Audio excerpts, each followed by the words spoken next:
साबुन से जो मन का मैल छुड़ाएगा। निर्मल मन के दर्पण में वह राम का दर्शन पाएगा। निर्मल मन के दर्पण में वह राम का दर्शन पाएगा। राम नाम के साबुन से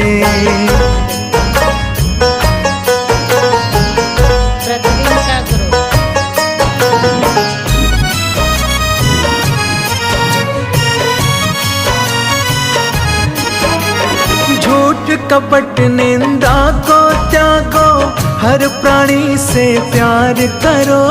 झूठ कपट निंदा को त्यागो, हर प्राणी से प्यार करो। घर पर आए अतिथि कोई तो यथाशक्ति सत्कार करो।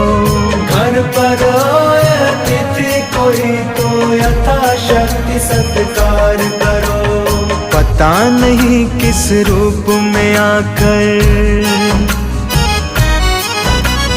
पता नहीं किस रूप में आकर नारायण मिल जाएगा।